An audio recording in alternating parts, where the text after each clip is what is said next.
Yo. Knock stuff off the table, Anyway, video number 8. And this, I'm hoping we'd get to the point where I'm putting electronics onto the chassis and soldering it on and all that good stuff. Hopefully we can do that on this episode.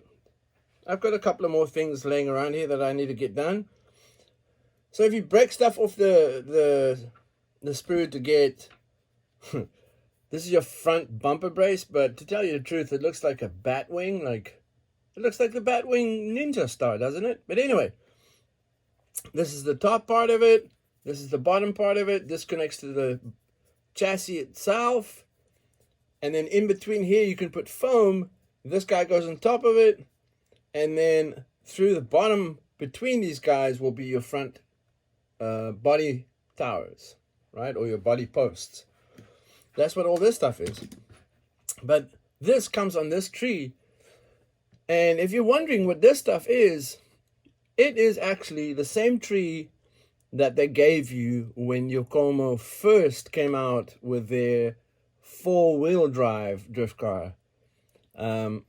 These guys would be the drive mouths for your axle that runs through the middle of the chassis. So it'll go in here like a dog bone, but obviously longer piece of aluminum.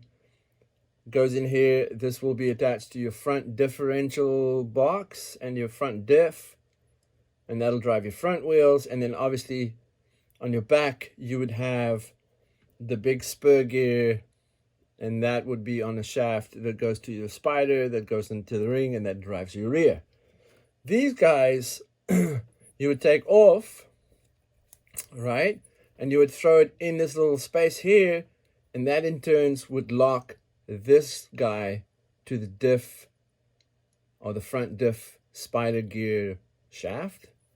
So that'll go in there, it'll pop in place, and then you can see that there's a pin that holds that front drive in place. But anyway, that's what this is. It's useless, but it's cool. It's an old school piece of history, and they sent it with the brand new cars because they still use the exact same front bumper brace, right? So if you run the foam, you can if you want to. It's entirely up to you guys. But to tell you the truth, we don't use the foams, and I can't even find it because I probably threw it somewhere. Oh, I see it. Anyway, your bottom will go in here. This little block you can pop out. You could add weight in this area if you really wanted to, if you were smart. And then this guy would obviously sit on top of it. And then, yeah, this little piece here fits exactly on that section right there. There's your front bumper. But like I say, you don't have to run the foam. 90% of the people that I know, they don't use the foam, because if you think about it, if you put this guy together, there's a small little space here that you can mount an intercooler on, or a radiator.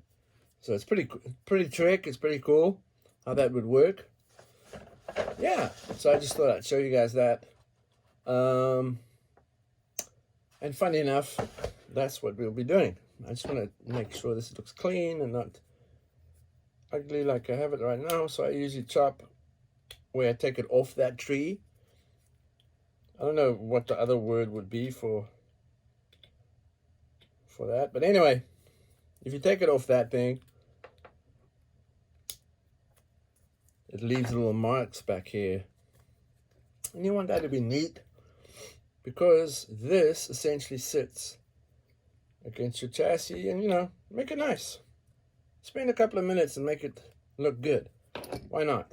It's your machine. It's your weapon. Make your weapon nice. All right. So, obviously, you'll run 2 long taper screws through the bottom and 1 shorty, because the middle one will obviously have the shorter area to go into. So here we go. my trusty steed.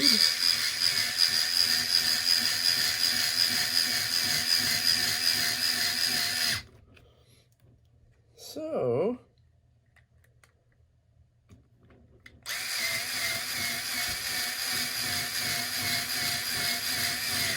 two long ones, one shorty. That's your thread in there.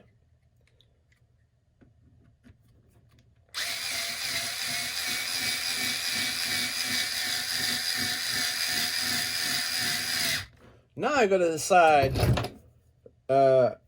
this chassis is being made for a guy and a body is being done for him. It'll be a Mustang with awesome VSKFs on it. So this is his wheels, really sexy. These are the black chrome VSKFs made by Overdose. All around it'll be 7mm offset.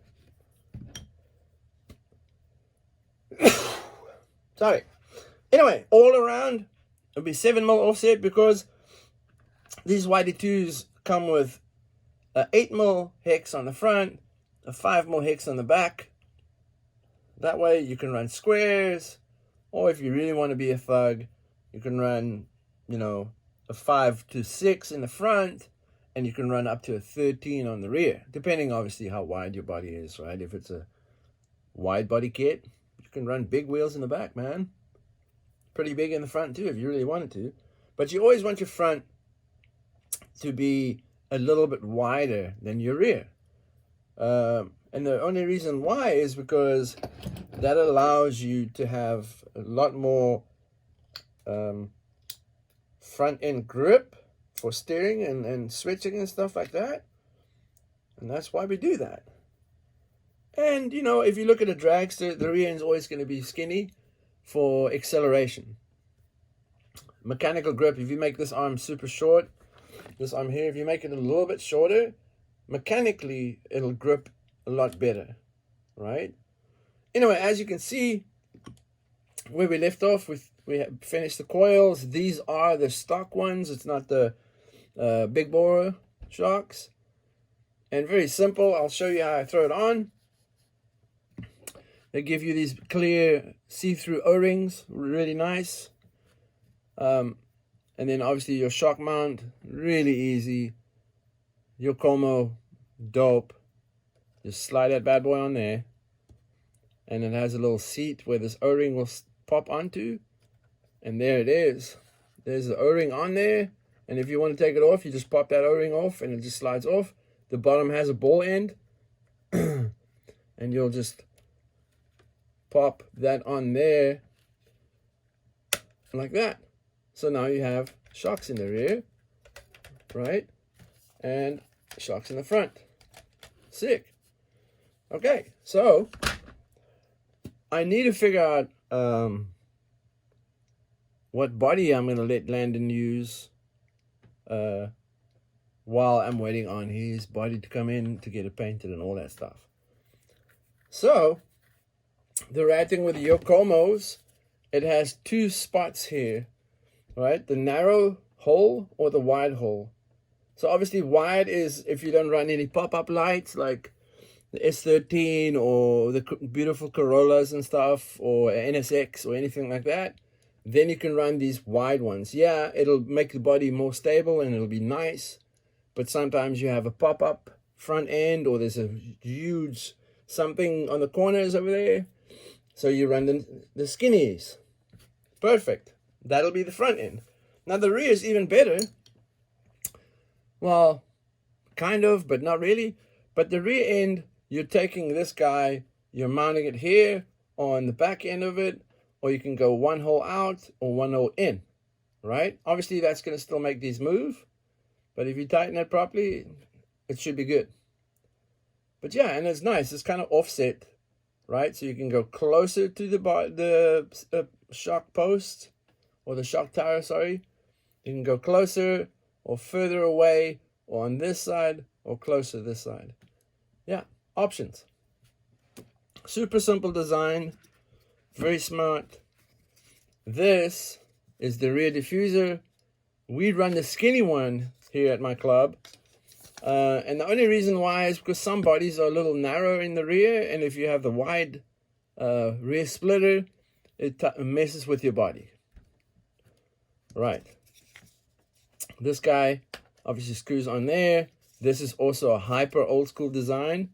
Any Yokomo out there will have exactly that same rear end and exactly that same front end, right? So let's just say you want to build your own style of chassis, but you want to use this front end. Well, all you got to do is get someone that has one of these, trace it out on paper, right? So just trace the outlines of this and the hole, and then take that same paper and place it on your chassis and just mark those holes that you need to do this front end, and you're done. That's how I have Frankenstein 90% of my chassis, is what I did to do that, right? Anyway, that's just if you want to do something really custom and you have a lot of stuff laying around. Like, let's say the Sprint.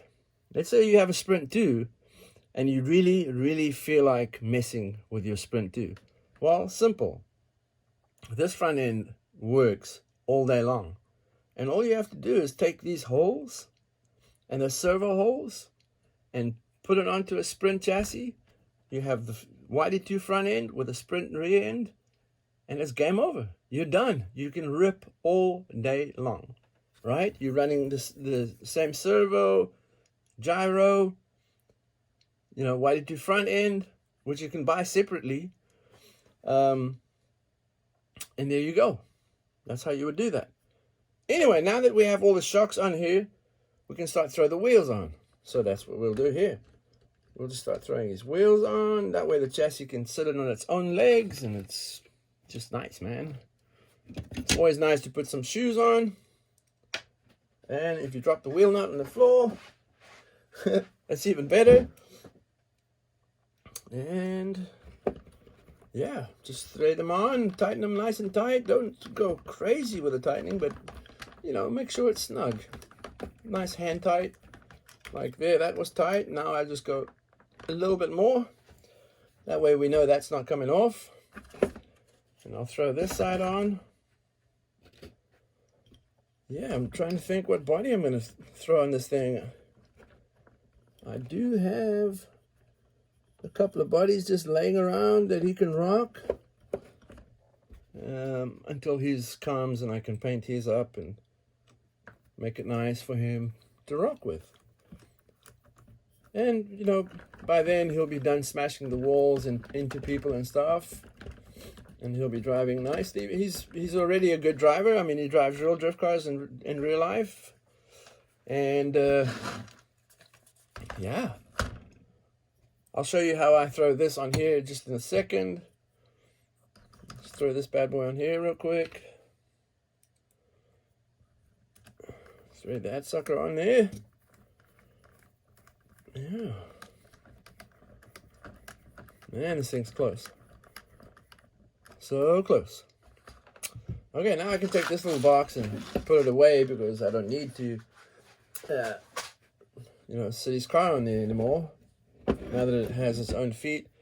Anyway, Yokomo Type C tire is what we run in this super smooth surface or cement. Any polished or carpet, this works. Outside, you get a Yokomo Type A for asphalt. And that's the exterior tire. It's a lot harder than this, so it'll last a lot longer on a rough surface. And yeah. So on this Yokomo tire, you'll see it says Yokomo here. And then on the back end, or on the other side, I shouldn't say the back end. On the other side, it says Yokomo here too. So how do you know which way it goes? Well, on one side, if you look at the Yokomo, straight below it, there'll be a little dot molded onto this plastic. The dot goes to the back of the wheel. Okay, so these VSKFs are very, very precisely made. They fit here just, which means we don't need to run any foam or O-rings or anything like that. Or electric tape. when you don't have any of those. Yeah, so just carefully put that bad boy in there. Even if it's screwed like this, you put it down on the floor and you just step on it and you'll hear it pop in place. So that's what I'll do real quick. Scoot this guy back, stand up, and you heard that, I hope. Anyway, there you go. Oh, someone just paid me for an awesome car. So there you go. Thank you so much, Tyron and Wesley. You guys rock. I'm still making videos, so sorry not for answering the text and stuff like that. Anyway, there you go. There's that wheel. We can now throw it on here. Right? And we'll throw the wheel nut on. And there she goes. She's got shoes on. She can stand on her own shocks. Really cool. And let me put her here where you guys can kind of see her better. Scoot some of this stuff out of the way, the bat wing, the posts. And it's going to keep on doing that. Yes. Anyhow, there she is. Nice and soft. A little harder. And yeah. Obviously, when I add weight to this, this will droop down or squat down, sorry. And we'll preload these coils so we can get the right ride height that we want. And Bob's your freaking uncle, man. Yeah. That's really cool. Anyway, so let's get to what battery we run here at this track. So these are made by Jen's Ace. It's a very good quality battery for the price that you pay for it. This is 99 bucks Canadian, without tax, obviously. So it's like 100 and something bucks. This is a, oh, you can see it that side. Is it? Yeah. So it's a 5,000 milliamp battery, 7.4 volt. It runs at 60 C. And obviously the 2S, 2P is 2 cell, 2 plugs, and 37 watt hours. Don't have to worry about those last two. But 60 C is how much amperage this bad boy is releasing. Okay. And obviously 7.4 volt is enough power to power, you know, the servo, the gyro, the receiver, and the ESC out of that little baby. Yes, you get a normal pack that's this long. You don't have to run a big battery. This one's nice and cheap, and it sits nice inside the chassis. Let me just get the servo wire out the way. But yeah, like I wanted to say too, is that you get two different battery lockdown plates.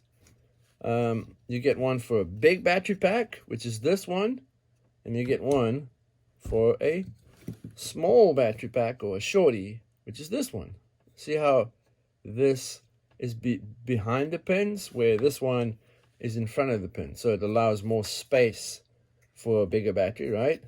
So yeah, there's a shorty. You slide it in there, and you slide this sucker on it, and that locks it in place. There's your battery. Boom. Beautiful. Right. Then, what else can I do? I'm not sure what battery I'm going to run, so I'm not going to put the posts on just yet. But we can get to, yeah, the top brace. Now, in the manual, they show you to throw the the motor or the ESC or the computer for the motor in the middle, just behind the servo. No, I don't do it that way. For the simple fact that I'm trying to put as much weight to the rear of this chassis so I can have as much acceleration and as much scrub to slow down as possible. Right, so that's where this guy comes in place. We'll throw this guy on the back. We're not throwing the big one on the back. You can if you want to. It's entirely up to what you like. Okay, so we'll throw 2 taper heads in here. Like that. Like that. I'll hand thread them first, and then I'll take my trusty driver here, and I'll drive them in.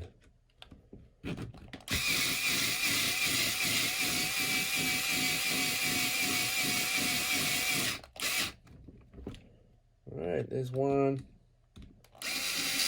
There's the other one.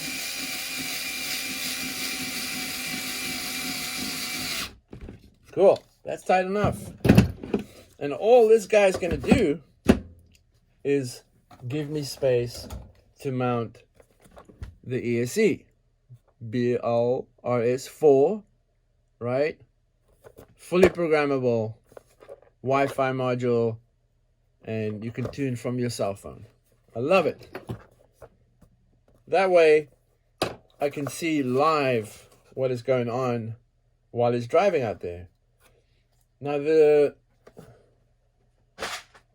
this bad boy here, Drift Spec, so it has all the drifting software in it already. Typical Japanese, where it still comes with the old school style plugs. Obviously, we're going to chop these off and solder straight to his motor. We'll chop these off and extend it a little bit so that it can reach from the back to his battery. And we'll put 4mm bullets on this so you can just straight push it in. There's no interruption in wires and stuff like that. If he wants to charge it, he just pulls out the 2 cables with the bullets, and you can throw his charger straight in here with a balance plug and charge her up. And that's what we'll be doing with this. Now, usually I make like a little carbon fiber plate here. I'm not going to show you guys that. Don't cut carbon fiber without a mask or a very, very well ventilated room. It's not good for your lungs.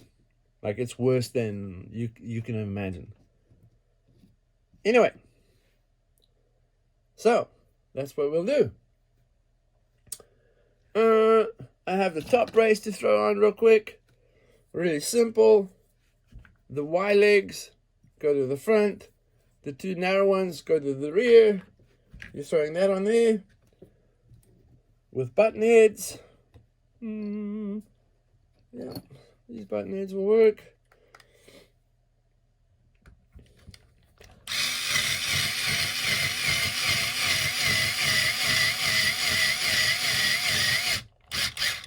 Before I tighten them all up, I'll throw 2 in the front and then the last one in the rear, and then tighten them up.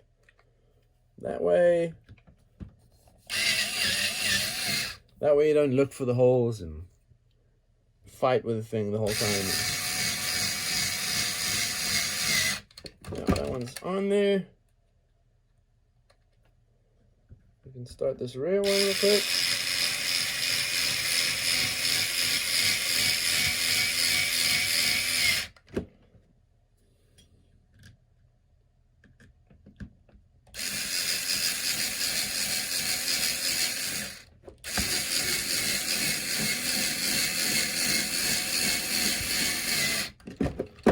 And then the first one we put in, we make sure that one's tightened. Yeah, she's good. Cool, top brace is on. Right, now it's removed a lot of the flicks. Maybe side to side, it still has quite a bit, but in the forward to back in the middle, it's pretty braced in that direction, right? Now, I wouldn't worry about bracing it too much. But if this thing was more braced, it'll allow the shocks to do most of the work than the chassis flexing and removing the shock bound, right? Up is bound, down is rebound, and below neutral would be obviously droop, right? And if we're driving and the rear end drops down, that'll be the squat or the bound, same thing. But already you can see if I push down now, it's not even rebounding, right? So already we have to preload these guys. But we'll wait till we have all the weight in here, all the electronics and all that good stuff. So I'm going to be lazy. On camera, I'm just going to stick this guy on here for now. And then, oh, I totally forgot. So it's pretty crazy, this little ESC. It can actually run a 1-cell LiPo or 2-cell LiPo. So 1 cell is more the 1/12 scale pan race cars. So this is capable of running that kind of thing. And then it's got, you know, a DC booster in it and all kinds of cool stuff. It's got a SBEC 6 volt to 7.4 volt. So it's pretty sick. It can run low voltage or high voltage. Yeah, really cool. Fully programmable, like I said. The rad thing is, if you guys can see this little rubber guy here, you pop that off, your wireless unit will plug in there, and you're Afro away. And we'll do that, obviously. I'll show you all that stuff, and I'll show you how I tune it and why I tune it like that, and all that nonsense.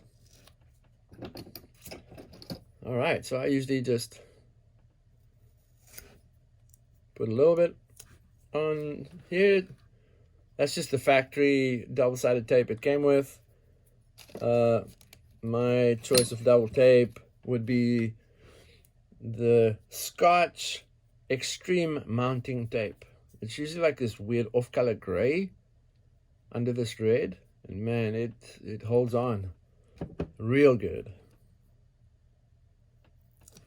I'm sure there's other tapes out there and so on and so forth. Anyway, so when I mount this bad boy on here, I make sure the sensor mouth, or where the sensor cable will plug in, faces to the same side where you will put the motor in. That way, this cable here, from this sensor to the motor sensor, is nice and short. You don't have a huge one and so forth.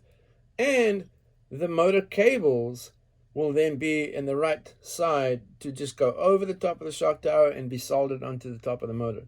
Really easy.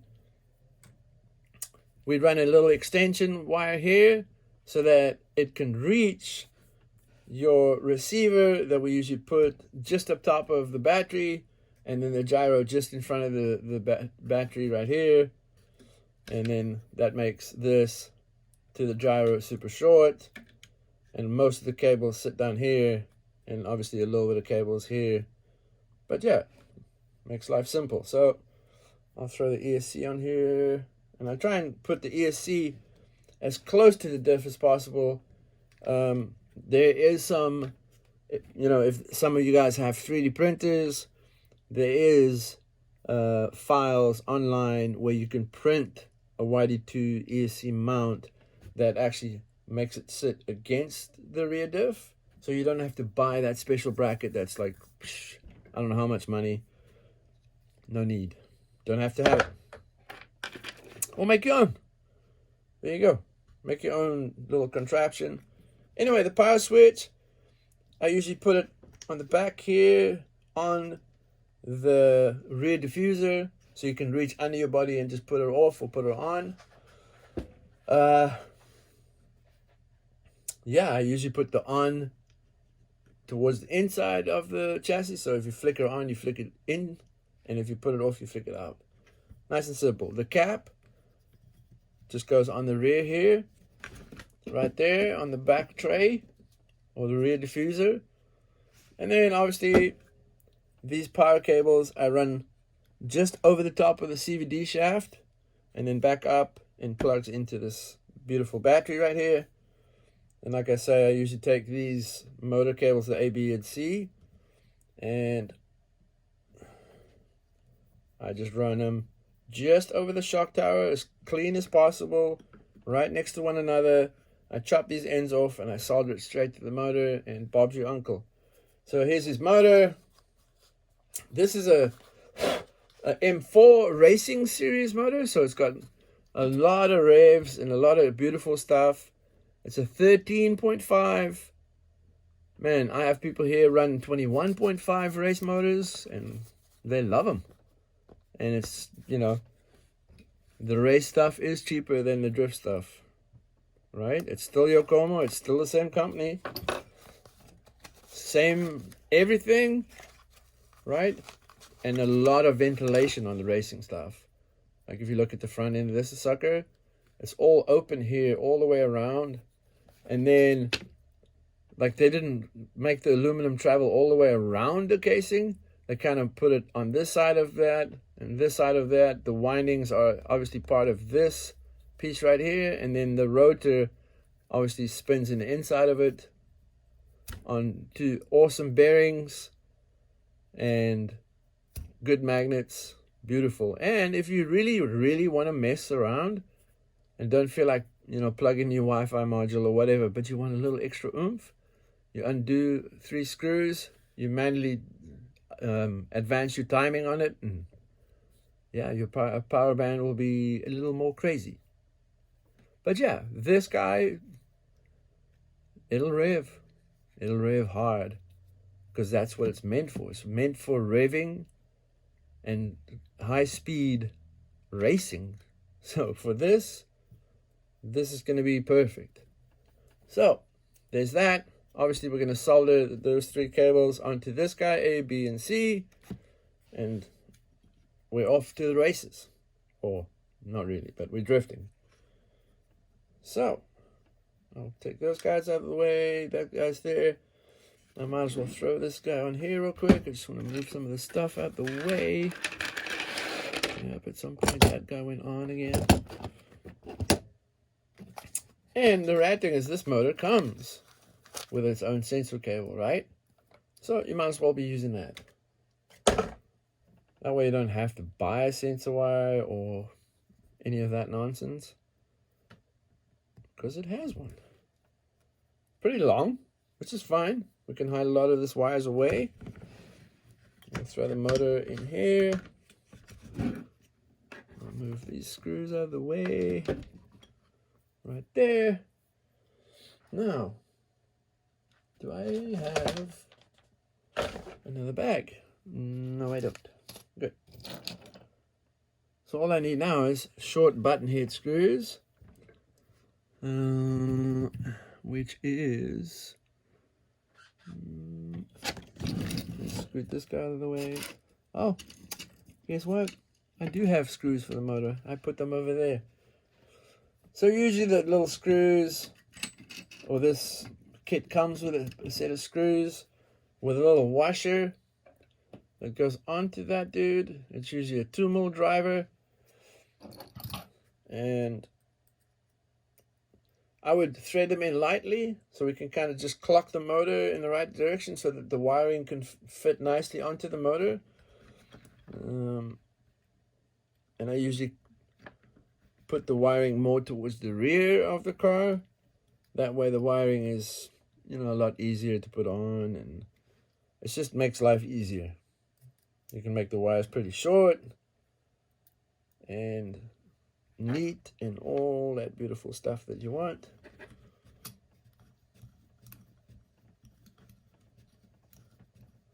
I don't think I got it.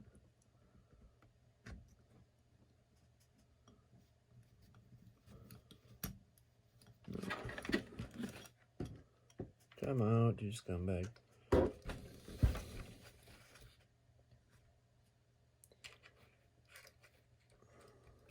There she goes. Oh, too tight. Okay. Now, so the stock pinion that comes with these guys are way too small. I mean, it's making your motor rev to 1,000,000 RPMs, and you're only getting a certain amount of power to the wheels, you know what I mean? So I usually take the 20 that it comes with, and I throw it here in a drawer somewhere, and I usually throw or between 28 or 30 is the gear or pinion that I throw onto this spur. And I think that's, you know, good enough for the size of the track that we run on. It's good enough to get really, really crazy fast, but it still has enough torque to, you know, get traction out of corners and stuff. Yeah, so Let's see where I put that bad boy.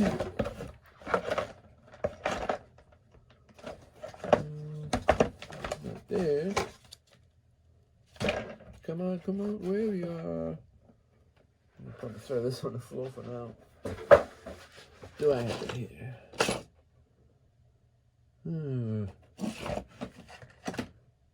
Alrighty. Of course, I put it somewhere where I don't know. And that is typical. Typical.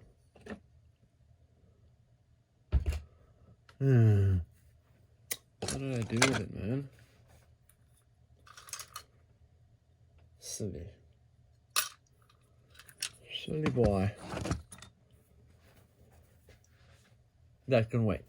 Okay. That can all wait. I can plug in the sensor cable into the ESC salon. And I usually run that under the drive shaft or CVD. I'll plug it in to the ESC, right? Plug it in, and then take the little 2mm and make sure it's plugged in proper by just giving it a little push.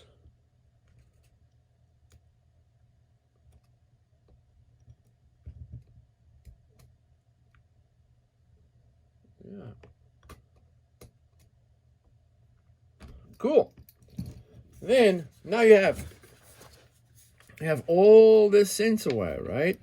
So I usually pull it back towards the inside of the chassis and then tuck it under the axle, and then the rest of the wire I'll tuck between the motor and the transmission casing, and that way it's nice and neat. So there, I stick it all the way in here.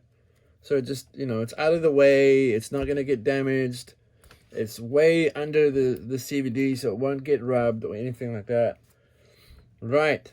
Now, we'll take these dudes, snip off the heads, and solder them on here. And that part will be out of the way. And then we have to change this to bullets that'll fit on this battery, right? So let me throw this mask over here. There's his gyro. I'll put that over there. I have some random wires laying around. And I want to position you guys so that you guys can see what I'm up to. So, now, I need to throw all this stuff over here. We'll keep the blade. We don't need this Dremel driver anymore. We don't need the wheel nut anymore. We won't need these adjustable pliers or grips or whatever you want to call them. We'll put that aside. I always use a hobby knife and this specific sharp nose pliers for this job right here. Won't need that guy anymore. Put it out of there. And now I'll slide this further back. Put the shotgun here, the two drivers until there. Now, let me pick this bad boy up. I'll slide this mat out of the way.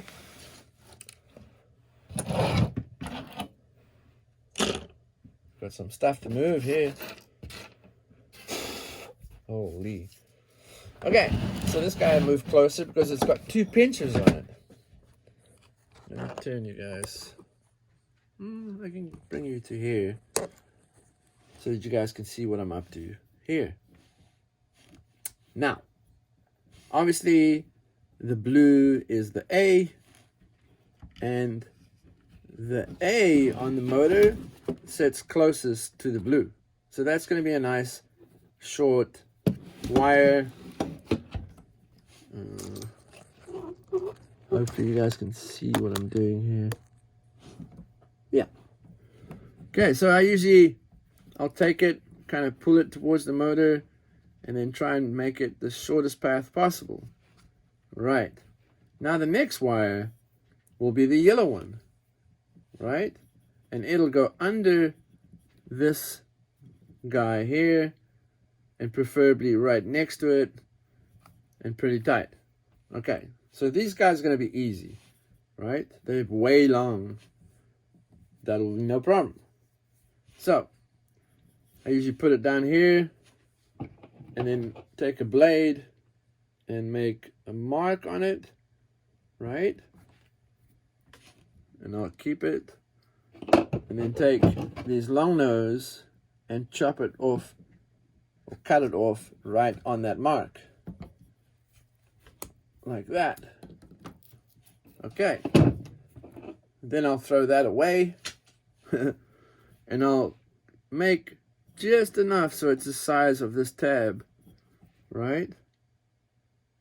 So I'll hold my blade on it and roll it like that. Don't try and cut it. Just hold your blade on top of it and roll the wire so it scores through the silicone, right? And there, if you pull on it with your nail, it's exposed. Nice. Now, we'll start off by heating up my soldering iron, which this guy heats up real quick. You'll see the temperature in the background there. I don't know if you guys can see that. Yeah, I guess you can. There's Dumpachi up here. Hi, Dumpachi.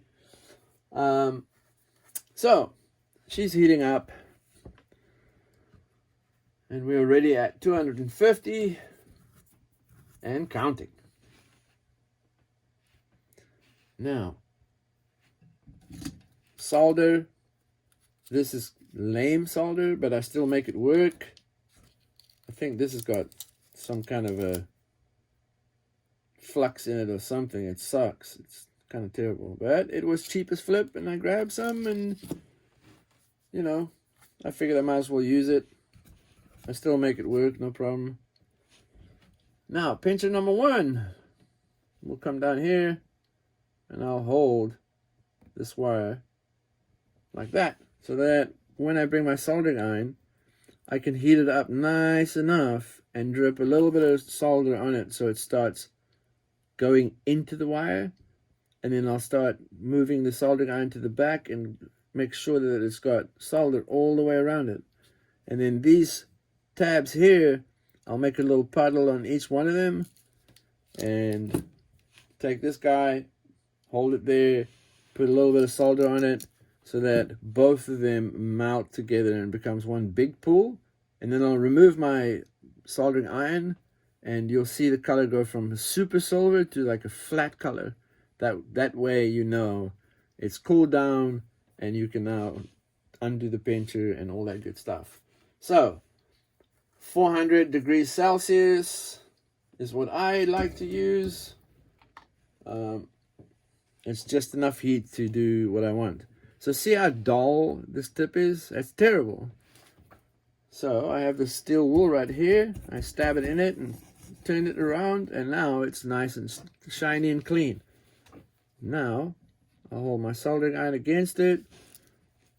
How about I do it on the bottom so that you guys can kind of see what's going on?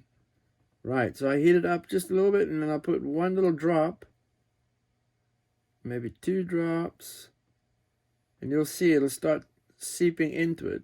Oops, or you mess it up like that. Now you can hold it on the side here, because now you know it's hot, and I can put more solder and see how it's drained in here, right? So now all I have to do is make the puddle move around to the back, to the front. I've got a puddle to it, right? So now I can move this little puddle around and make sure that everything has got solder. And then I make the puddle come out a little bit, and then I move my solder away, and it'll dry like this. Or cool down like this, sorry. Anyway, so I'll turn the car a little bit. Hopefully you guys can still see. And I'll put, puddles on top of these tabs. So I'll put it on it. And then I'll add to it. And add to it some more. And then all of a sudden, the puddle is now grabbing a hold of that tab. There's the little hump that I want. That's my puddle. And see how it went from super shiny to dead. I'll try and bring you guys even closer. Yeah, let me get it nice and close. There you go. Okay, so we're going to do this tab here. And I got to spin my soldering iron a little bit. So I'll put the soldering on it, or the soldering iron, sorry, on it, right? For just a little bit, and then I'll add some solder to it, and add some more, and you'll see it'll run. And there's my in there it cooled down. Pretty cool. I'll heat it up again so you guys can see the difference. So heat it up, take it off, watch the color change. Boop. There you go. Another one. Heat it up a little bit, add some soldering to it, right? And yeah, there it is. Watch the color. Boom, right there. Crazy. Anyway, I love soldering stuff. I love it, I love it, I love it. I have fun doing this. Soldering. I don't know why. I've always liked doing it. People hate it. I love it. Anyway, so if I was smart, I would do the orange cable first, and that's what I'm going to do. Right, so we'll run the orange cable. I'll move you guys a little back so you can see a little better, I hope.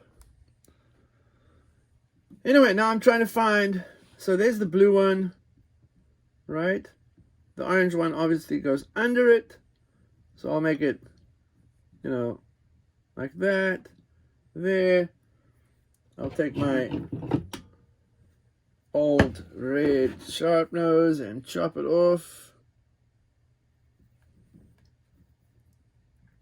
And boom, there she goes. And then take this guy and throw it away, because you don't need it. You just don't need it. And then I'll take my blade and then put it against the wire and spin the wire a little bit so it just cuts the outer skin of the wire, right? The silicone part of it. And there it is, exposed. Then we grab it with this dude right here, and we'll tin her up, get her ready. I'll bring you guys closer so you can kind of see what's going on here. Yeah, I guess you guys can see that. All right, so I'll hold it against it, get some heat in it, and then add to it so it seeps into it, right? Like, and the longer I hold it there, the more it's going to make the solder go into the wire. And then I'll do the bottom to make sure that we have solder everywhere that we need it. So there's the bottom, there's the top, and I leave a little puddle on it. See that little puddle down here? This guy and this puddle down here, when I heat them both up, they'll melt into each other. Okay, so obviously this gets really hot, so you got to be pretty careful of you know, who you're touching and how long are you touching it for. Like down here, it's super hot right now. These are designed to take heat away from stuff here and put it in here, and this guy will dissipate it because it's got the best heat management. And then obviously you can mount a fan on this. You can mount a fan over the motor itself, you know, but that's optional extras and it costs money and all the other dumb stuff that sucks, you know. Okay, so that guy's being stubborn. So I'll take Mr. Red here and I'll hold it in place. I'll move you guys here. Okay, so now I'm putting it here and holding it in place, right? Then I bring my soldering iron and I'll heat this tab up just a little bit. Right there, it's a little heated, and I'll heat this guy up. And then pretty much, if you just hold it there for a little while, maybe move the wire around a little bit, there, it becomes one. Right there.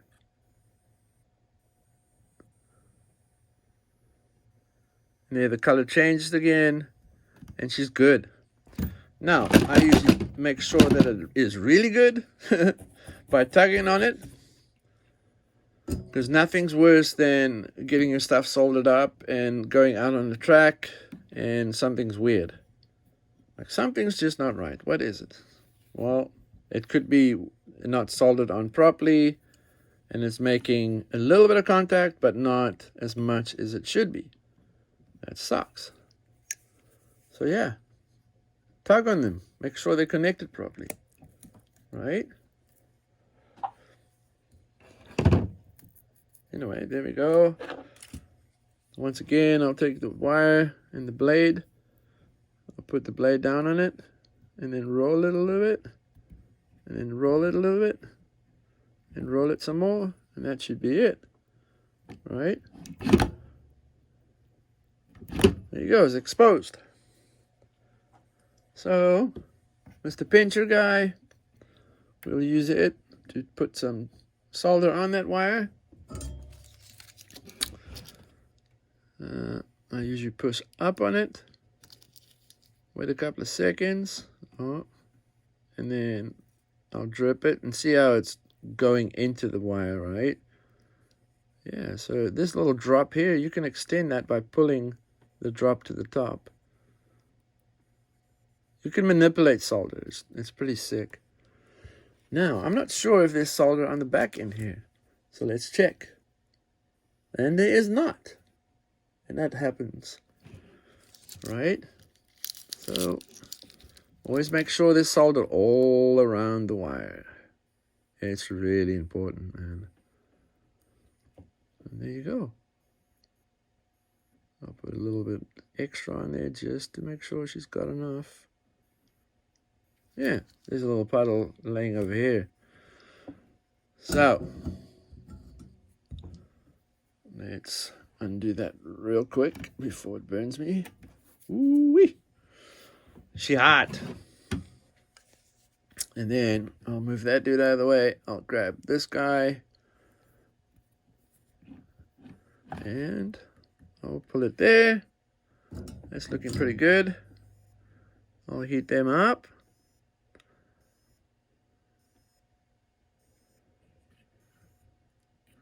Let me move the camera so you guys can kind of get a better view.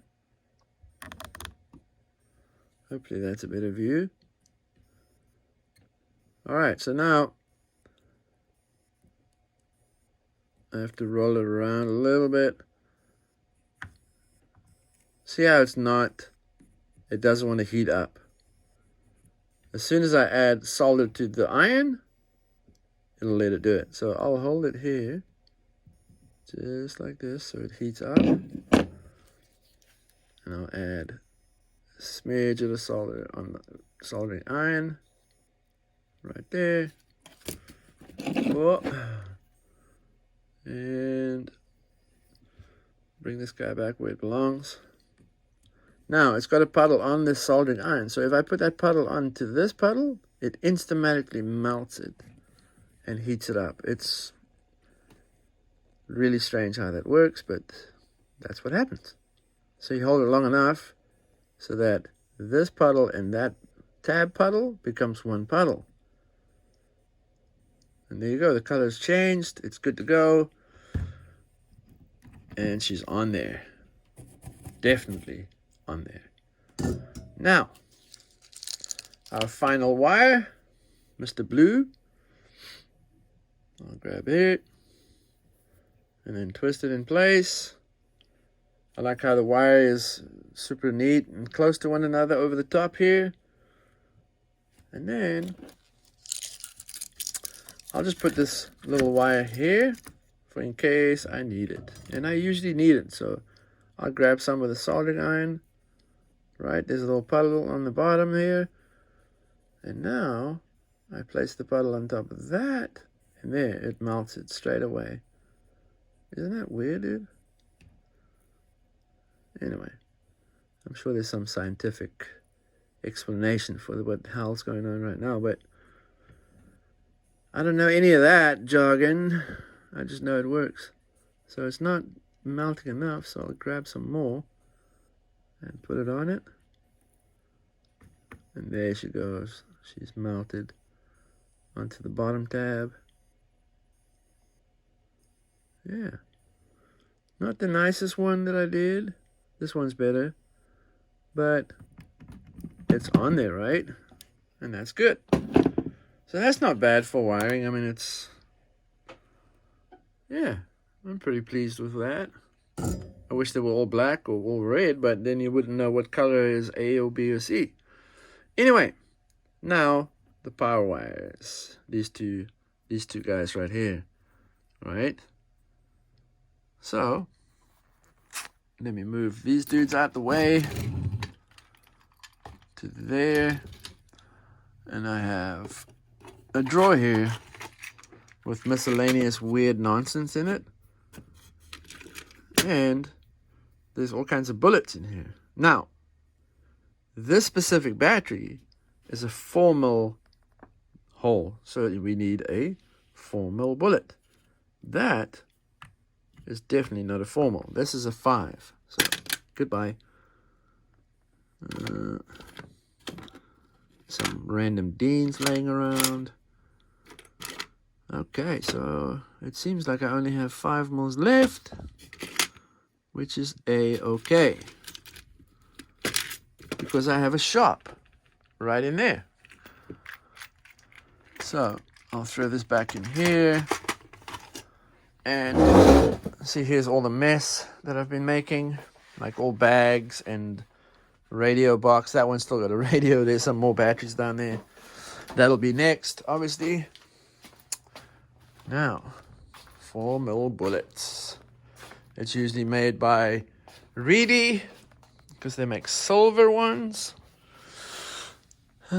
Or you can do this castle ones, but that's not what we want. We want this guy. And it is, oh, it's a 5mm. Boom, boom, boom. That's not gonna work. And that's also 5mm. That's 4mm, but I don't like it so much. I want it to lay flat on top, like these ones. So, where art thou? Not here. So this is all racing stuff here, right? X-ray is all the racing stuff. And then Hoodie makes all the awesome, you know, setup stuff and tools and oils and greases and camber plates and all kinds of crazy tools. All made in Slovakia, right? Well, Germany, Sweden, that's Europe. Okay, what do we have here? This is all crawling and lights and all that beautiful stuff, miniature crawling stuff, dragster stuff, more racing stuff. Come on, where are you guys? This sucks. That's all my drifting stuff here. Waiting for all my wheels to come in. They were supposed to be here today, actually. There's my radio. It's a no, it's a Sanwa MT4 telemetry system. This is a very old radio. And then new MTS. This is Jordan's radio for his drift car. Yeah. And then shocks and these things fly quick. That's why this is all empty here. And this is the space where all the rims and tires will go. Right? I've got one set of tires left. Anyway, this sucks, man. I didn't want to throw a pair of junk leads on there. I wanted to throw nice stuff on there. So, I guess what I have is what I'm going to have to make work. So obviously nothing stops me from using my Dremel and cutting these things so it works better. So that's what we'll do. We'll make our own. Does this sucker fit in there?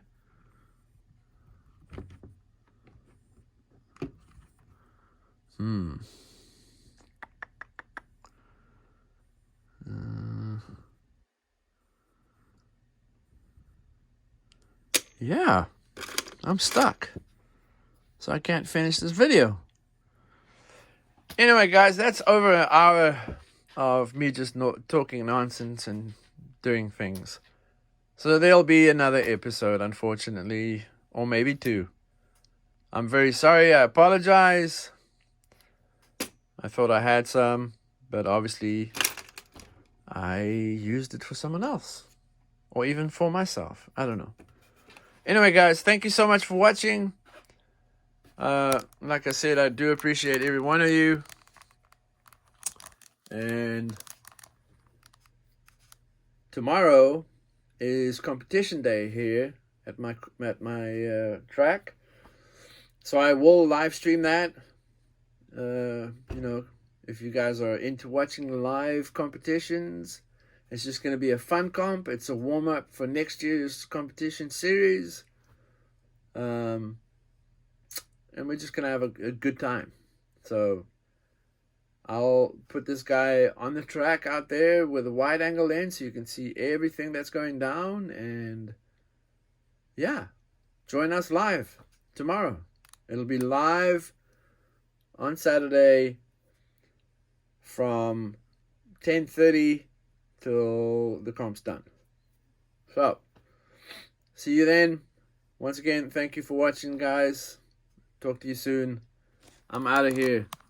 Peace.